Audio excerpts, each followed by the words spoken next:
so hard. Now everything is easy 'cause of you. Hi, everybody. Welcome back to Thoughts for Rent, Realtors Keeping It Real.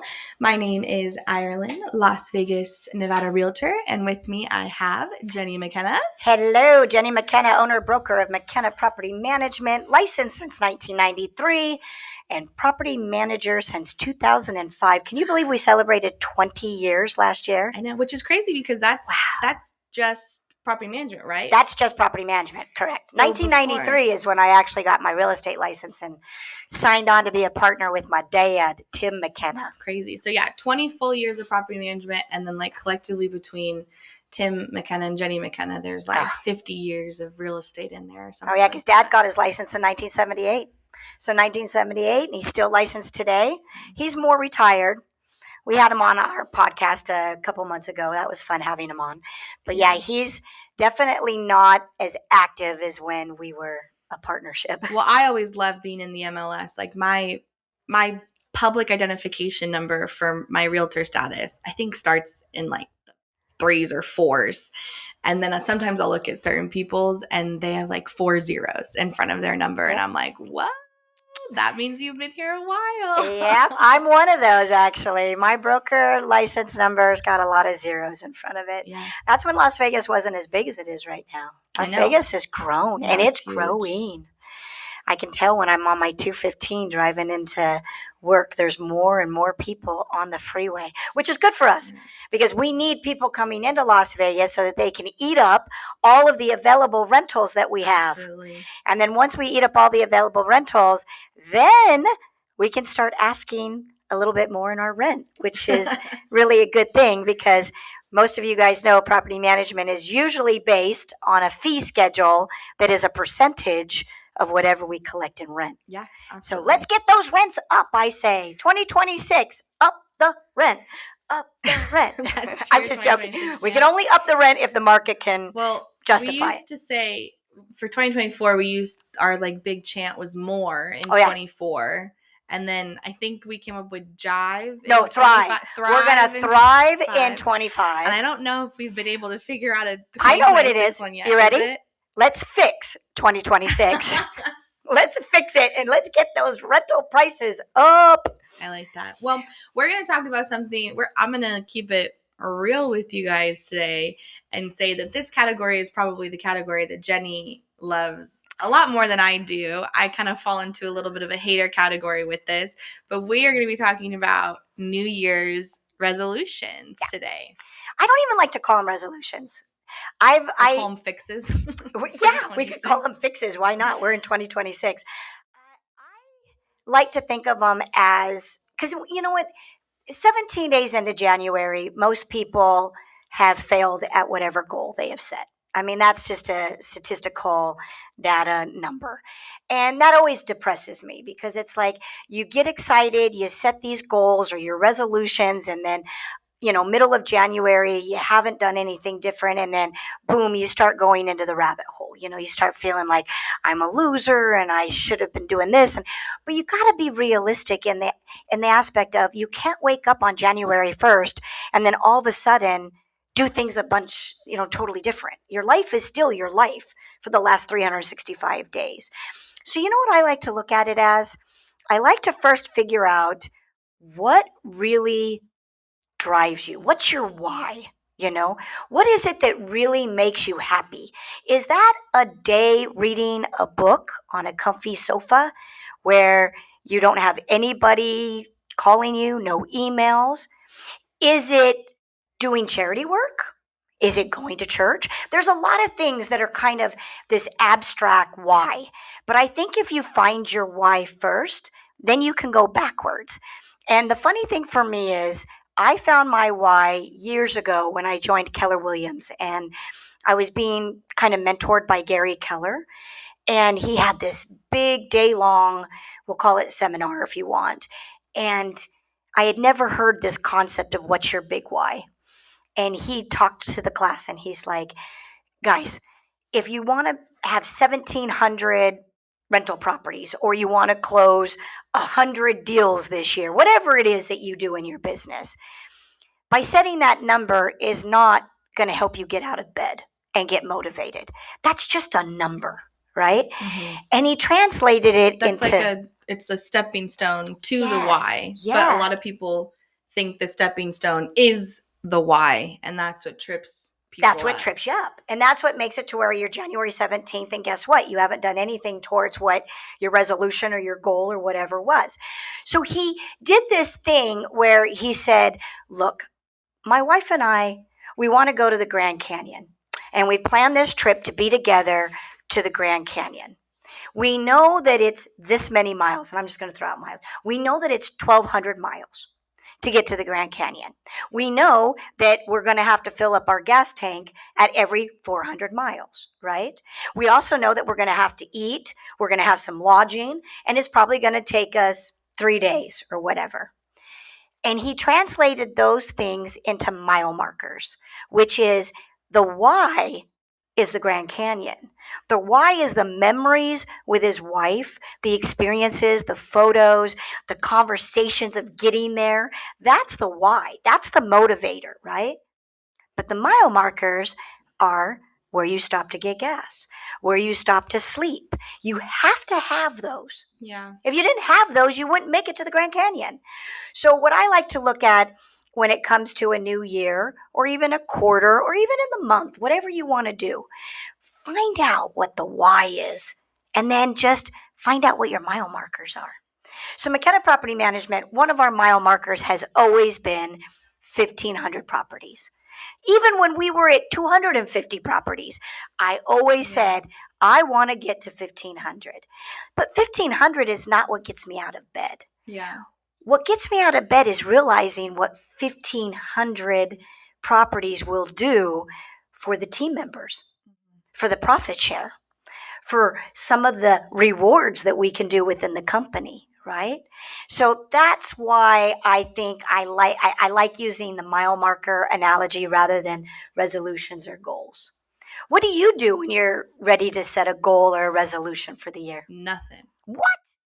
How do you get moving and excited about whatever it is that you're doing? I know. I feel like I struggle with goals like that, maybe because I haven't found the why yet. I think my big thing is a lot of I don't even know. I feel like it's so hard to set goals when I walk outside after I've gone to work and it's dark outside. It plays such a factor. I think a lot of times my goals have been like, okay, well, I go to the gym or be more physically active or whatever, drink water, do this, do that, cook at home more. And I love that idea. And then I just get off work at 5 and it's dark outside and I'm like, my day's over.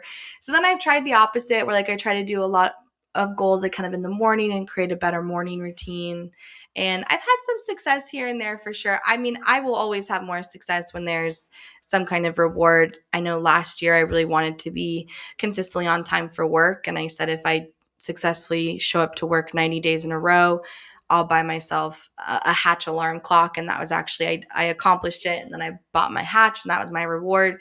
And then on day 91, when I didn't have a new reward, I immediately lost it. So I definitely think that the reward system works. And when I have used it before, I've been very successful. But what ends up happening is then I kind of get that reward. And rather than pushing myself for like a new accomplishment or like a new award, I kind of just fall back. And that's like the hard part too, is like I don't want to always, but I guess I didn't want to always have to spend money when it came to my goals. And so I kept thinking like, well, if every 90 days I'm buying a Hatch or I'm buying an Alexa or I'm buying whatever, then like every 90 days I'm spending money. But one of my goals is to like not spend money. Yeah. So I don't know. I've definitely had good years. I've had bad years. I'm also probably a little sour right now because I pulled my back trying to take down my Christmas decorations. And so now I'm like, I don't want to do anything but just. And she's behind because she wanted her Christmas decorations to be done. And so you're feeling like, oh crap, I'm behind on the 8 ball. It's freaking January 2nd. I'm already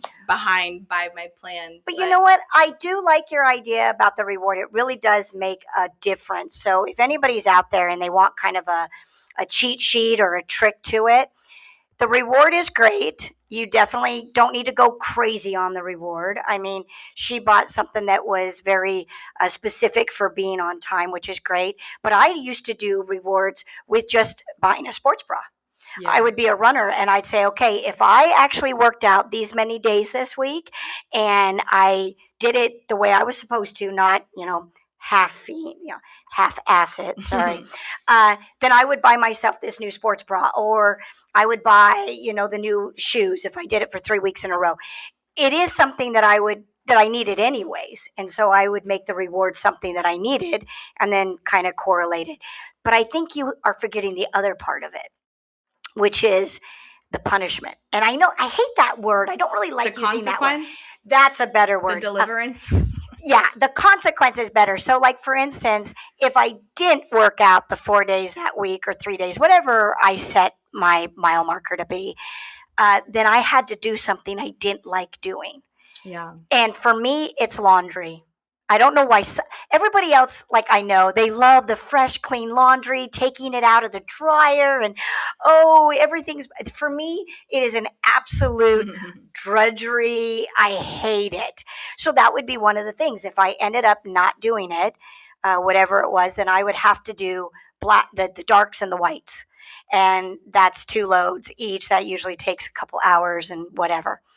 But, thinking about what you said, I also feel like a lot of people kind of set themselves up to where you did the 90 days, you accomplished it, you got your reward, and then what's next, Irelynn? Yeah. It's almost like you accomplished it, so then what happens next? I think you've got to think really big picture, like crazy. That's why we're still not at 1,500. I picked a big number to be that mile marker for McKenna Property Management because I needed little mile markers to keep going. And those little mile markers, you would reach it, but then you'd need to go to the next one and you need to go to the next one. If you only did 2 stops for gas on your Grand Canyon, then you're done. Yeah. So you don't want to make your goal, I'm going to go fill up my gas tank at mile 345. Yeah. Because then you fill it up and then what do? You don't think towards the future. There, yeah. You don't think towards the Grand Canyon. So maybe in your case, you could have gone for a full year of that, and then did 90-day increments of mile markers. Yeah, of just those mile markers. Because let's be honest, it's hard. Like you said, you walk out the door, it's dark outside, you're not very motivated. If you know that that's a factor for you, maybe during lunch, you go down to the park. Yeah. And you walk around the park for a little bit so that you get what you would normally get when you walk out at the summer. Because during summer, you walk out and you've got another, 3 hours of light. Yeah. You feel like you can go play pickleball. You can, hang out at the park. You can go do an outside dinner, which is so great in Vegas for our weather. But yeah, if you know what makes you depressed, then just kind of flip it. Flip it the other way. We're doing something really fun. And and Irelynn doesn't know this, so when she hears about it, she's going to think it's funny that I kind of curtailed it to her. I know Irelynn doesn't like setting quote-unquote goals. Not sure why, because she's from my DNA, and I'm a huge, huge goal setter. I have been since I think I came onto this earth at birth. But what we did and what we're going to do is we have 52 challenges this year, and we're doing it as a team. And all I did is I even chat GPT'd most of it, went in there and said, give me 52 weekly goals that are not too over-compassing and can be done, relatively easy. And I did have to tweak it a little bit. But what we'll do is we are going to have a challenge on Monday morning. We're going to pull out a little poker chip that has a number on it. That number correlates to a poster board that has 52 challenges. And so even if you're not a goal setter or resolution setter, Irelynn will be challenged with 52 little goals throughout the week. So you get your goal on Monday, you just have to accomplish it before the next Monday. And if Monday's a holiday, we'll pull it out on Tuesday. But the idea is you accomplish it before the next work day on Monday. And some of them are to cook 2 recipes throughout the week. very doable. Just make it a priority, set it up, make it happen, right? I think one of them is a no spend day throughout the week, right? Mhm. Definitely doable. But the reason I'm so excited about this bingo challenge is because when you come in and you've accomplished that weekly goal, there's going to be a bingo card. And on the bingo card, we'll have some may not. I mean, we have 52 challenges and you only have 25 bingo spaces on a card? Yeah. 5 by 5? 20. Oh, I think it's 5 by 5, isn't it? you're right. Yeah, 25. 5 by 5. And so you'll find it, let's say it was the week of a no spend day and you accomplished it. Then you get to put your sticker on that bingo card. But that bingo card is not necessarily your bingo card. It's just a bingo card. And then when you come in the next week, you will pull a new bingo card. And you'll never know if that no spend for that day, for the week is on your bingo card or not. But as everybody does this, when there's actually a bingo, what will it mean for the office or for that person actually? I don't think we were told the person who gets the bingo what their prize will be, but we were told that anyone who helped contribute to that bingo gets something of like monetary value. So I don't know if the person who's getting the bingo is in that same boat or if they get something different, but they get monetary value. They just get a little bit more. Okay. So they're going to be the bingo, celebration. They were the last square to get the bingo. So they're going to get a monetary value. And then any person that helped them along the way, which would be identified by their sticker, is actually going to have a monetary value. So the reason I like doing this with the company is because you have people like me that love to set goals and will hold myself accountable. Will actually have other people hold me accountable. That's why I have a coach. I have a business coach that holds me accountable. But you have people like Irelynn, who is hugely successful, does things all the time that are little challenges, but she doesn't reward herself as much. She doesn't say, oh yeah, I accomplished that this week, because she just didn't make it like that mile marker. And that's what this bingo will do for some of those. It's just like I was looking at a few of them, and it's like, again, cook for yourself twice in 1 week, vacuum your car and wash your car. I think one was like, I don't know, wash all your mirrors or something like in your one of them was organize all the cabinets underneath your bathroom sinks. Yeah. Because how many times do we open up the cabinet and go, oh my gosh, I can't find anything? Or you have lotion that's like 50 years old that needs to be tossed, but you just never dive into it. It only takes 15 minutes, but you just never do it. Yeah.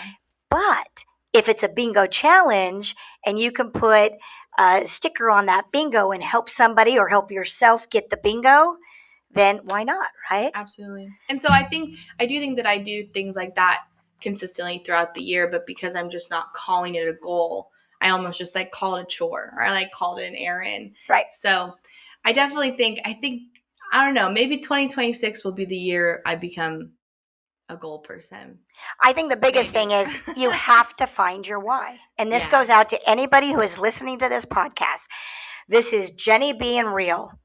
You really need to find what gets you out of bed in the morning.